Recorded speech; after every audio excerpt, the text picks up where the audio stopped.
안녕하십니까. 암호화폐 정보를 전달해 드리는 닥터 비트맨입니다. 네, 목요일도 슬슬 마무리되고 있습니다. 어떻게 오늘 하루 잘 보내셨나요?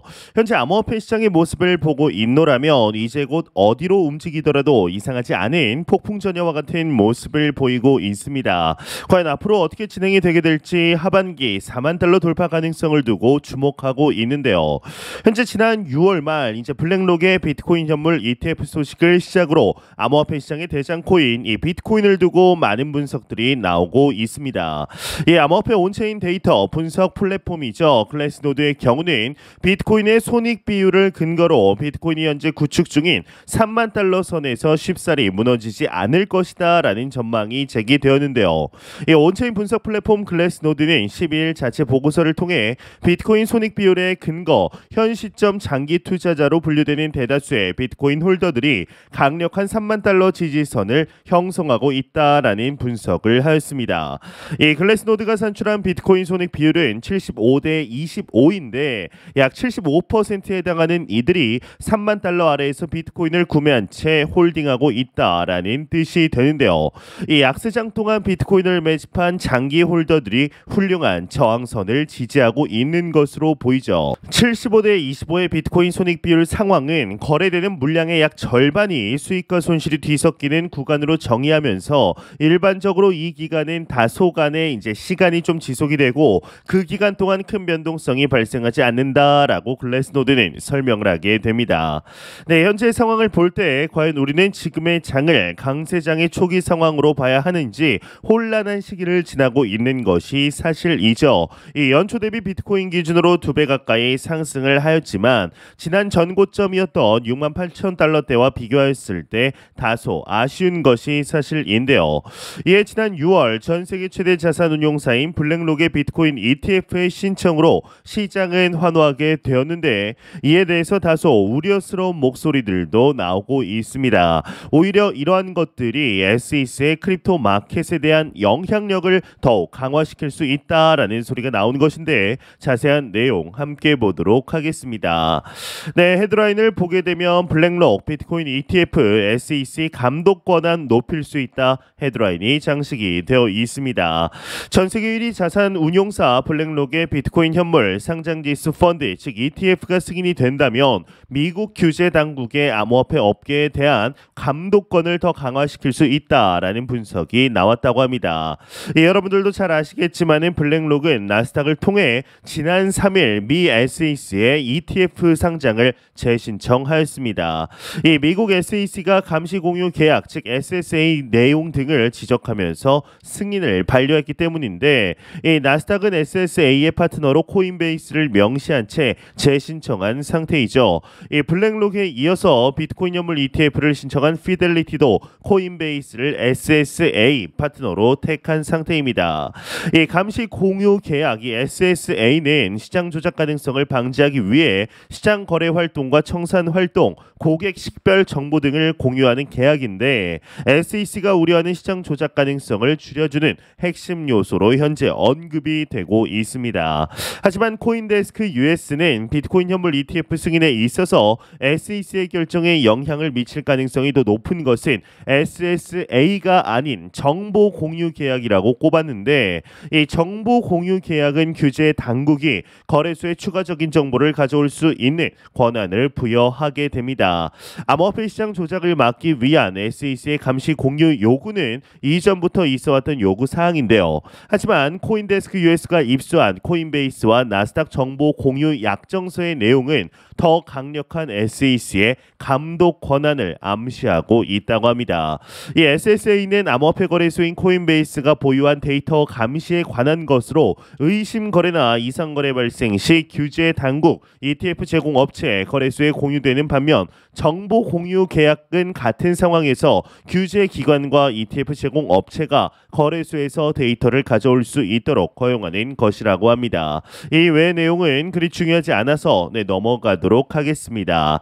네, 내용이 오늘은 조금은 어려운데요. 이제 현재 시간이 갈수록 미 SEC와 크립토 마켓 간의 갈등, 이 대립이 점점 악화되고 있습니다. 참 안타깝죠. 이 많은 크립토 산업 종사자들과 투자자들의 경우는 SEC가 암호화폐 시장의 관할권을 가지는 것을 최악의 수로 두고 있는데 다행히도 진행되는 모습을 보고 있노라면 우려하는 모습이 현실화될 것으로는 보이지는 않고 있습니다. 네, 현재 SEC가 크립토 마켓을 증권으로 거의 확언에 가까운 말을 하면서 색깔을 표시하는 것은 정치적인 움직임이 다분하며 이러한 것을 미국의 고위 임원들은 일찍이부터 눈치챘기 때문이죠. 지금 가장 베스트다라고 볼 수 있는 것은 SEC와 크립토 관할권을 두고 경쟁 중인 CFTC로 이전되는 것도 아니며 아예 독립적인 기구가 만들어지는 것인데 현재 미국이 정신을 못 차리고 있죠. SEC 내부에서도 원성의 목소리가 나오고 상원 하원 할 것 없이 원성의 목소리가 나오고 있지만 쉽사리 바뀔 생각을 못하고 있습니다. 네, 이대로 간다면 홍콩을 기반으로 한 중국이나 스위스, 싱가포르 등 이미 친화적인 행보를 보이는 곳에 영향력을 빼앗길 가능성이 다분한데 전 세계 1위 미국이 자국의 이익을 해치는 행동을 하지 않기를 지혜로운 선택을 할 수 있기를 진심으로 바래 보도록 하겠습니다. 네, 이러한 소식과 더불어서 최근 리플사를 중심으로 한 많은 이야기들이 나오고 있습니다. 이 리플사의 오랜 비전 중 하나는 CBDC의 브릿지 통화로서 XRP가 채택되어 국경 간 송금에 있어 비용 절감과 시간 측면 혁신을 일으키는 것이었는데요. 놀랍게도 현재 리플의 경우는 약 20개국 20개국의 중앙은행과 CBDC 발행을 논의하고 있는 것으로 밝혀졌습니다. 암호화폐 전문 매체 크립토프레스는 12일 온체인 분석 플랫폼 메사리의 연구 보고서를 인용하면서 리플의 다수 중앙은행과 리플의 블록체인 리플 레저를 내세운 CBDC 발행 협력에 나섰다라는 사실을 밝혔는데요. 이 메사리 보고서는 리플이 다수의 중앙은행에게 XRP를 기축통화로 사용하는 리플 레저가 갖는 이점을 강조하면서 해당 중앙은행들의 CBDC의 개발 이니셔티브에 협력하고 있다라고 밝히게 되었습니다. 이 보고서에 따르면 리플은 리플 레저를 통한 기술 개발을 주도하는 움직임으로 CBDC 이니셔티브에 주력하고 있으며 현재 20개국의 중앙은행과 리플 레저를 활용한 CBDC 비전 실현을 희망하고 있다고 하는데 이 리플은 올해 미 SEC와의 소송 중에도 CBDC 채택에 있어 괄목할 만한 성과를 드러낸 바 있죠. 특히 리플은 단순히 CBDC만이 아닌 특정 국가의 자산 토큰화 작업에 기술을 현재 제공하고 있는데 대표적인 예로는 리플은 5월 홍콩의 CBDC이죠. 이 홍콩 디지털 달러 EHKD 파일럿 프로젝트에 참여하여서 홍콩 달러와 함께 홍콩의 부동산 토큰화 작업에 기술을 제공한다라는 소식을 밝히게 되었습니다.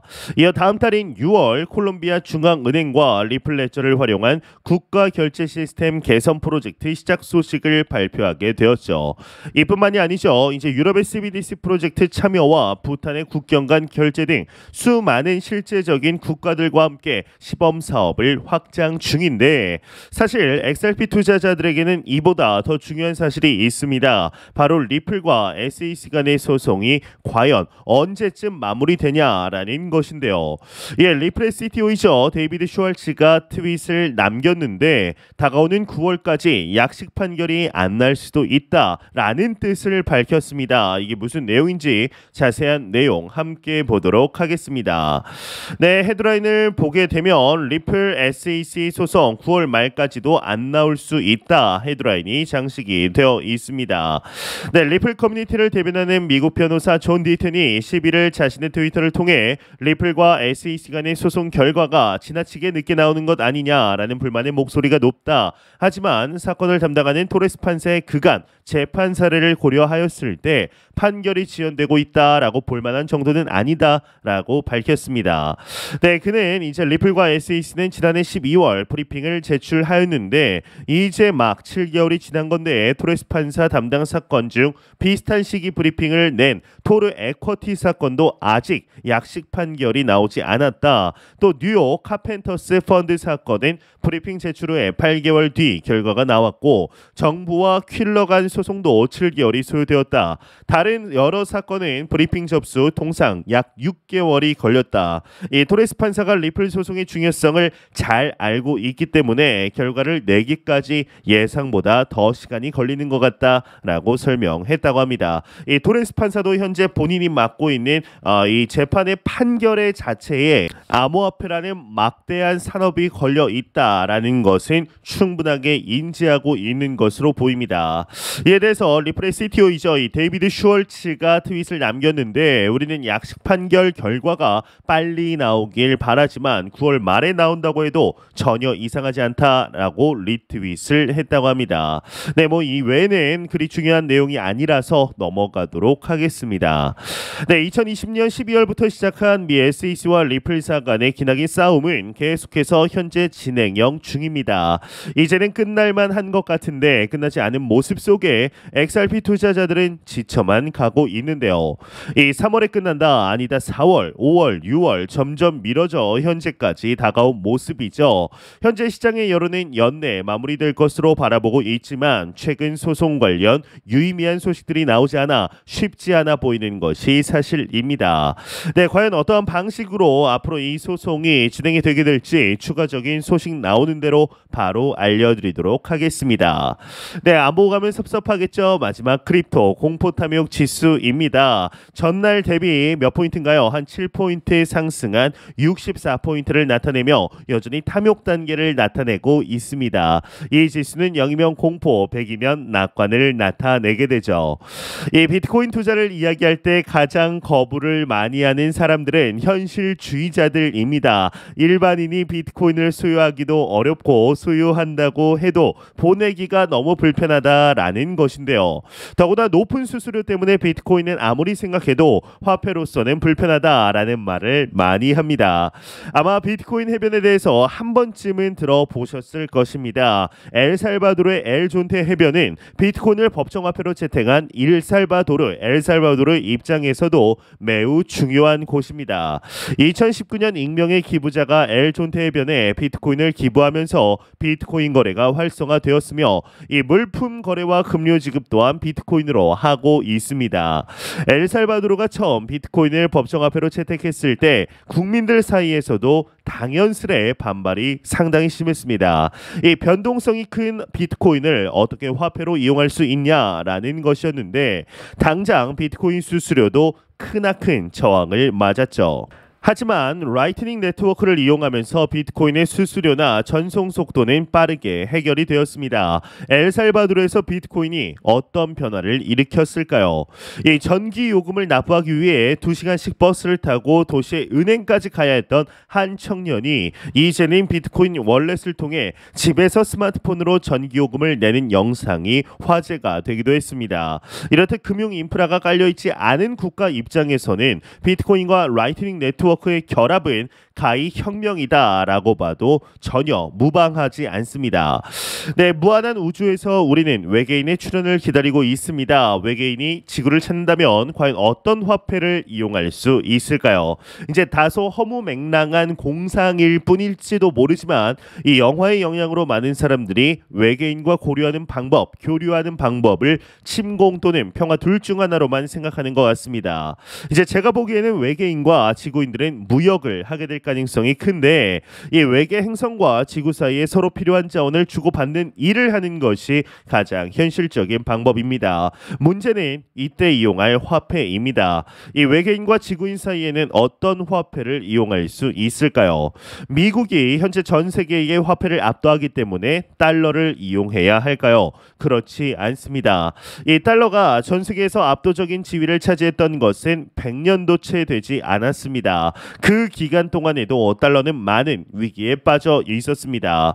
지금 달러의 지위를 보장하는 것은 아랍의 원유 때문이라고 봐도 전혀 무방하지 않은데요. 이상하지 않은데 물론 2007년 금융위기로 미국이 달러를 찍어내면서 이전은 달러를 제어할 수 없는 상황까지 오게 되었습니다. 외계인들은 아마도 지구의 화폐 역사를 찬찬히 들여다볼 것입니다. 이 조개 껍데기부터 물물교환, 금화 파운드와 그리고 달러, 그러면서 지구인들이 이용하고 있는 화폐는 것은 필연적으로 인플레이션을 일으키고 결국 화폐의 가치가 떨어질 수밖에 없다라는 사실을 알게 될 것입니다. 그렇다면 이런 리스크를 해칭할 수 있는 대체 수단을 찾을 수밖에는 없는데 외계인 입장에서는 달러는 불안전한 화폐입니다. 미국의 빚은 계속해서 늘어가고 있고 미국이라는 나라가 얼마나 오래 이런 상태를 지속할 수 있을지 알지 못하기 때문이죠. 더욱이 미국 정부에 따라 달러의 가치가 움직인다면 외계인 입장에서는 자신들이 가지고 있는 자산을 보장받을 일이 없습니다. 그래서 결국 누구도 마음대로 찍어낼 수 없고 탈중앙화를 통해 위변조가 불가능한 비트코인을 이용하게 될 수밖에 없을 것입니다. 이 비트코인은 발행 주체가 없으며 발행량이 지정되어 있기 때문에 특정 개인이나 국가가 가치를 마음대로 조정할 수 없기 때문이죠. 그런 점에서 만약 외계인이 이제 지구에 온다면 필연적으로 선택하게 될 화폐는 비트코인입니다.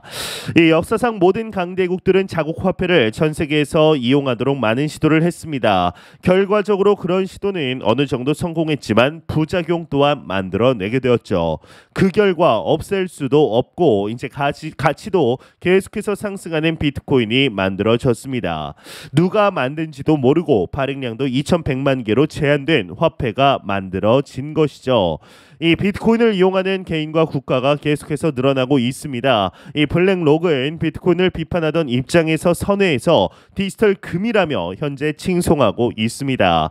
비트코인 ETF를 만들기 위해 코인베이스와 연합전선까지 짠 상태이죠. 현재 찬찬히 살펴보면 역사의 흐름이 바뀌고 있습니다.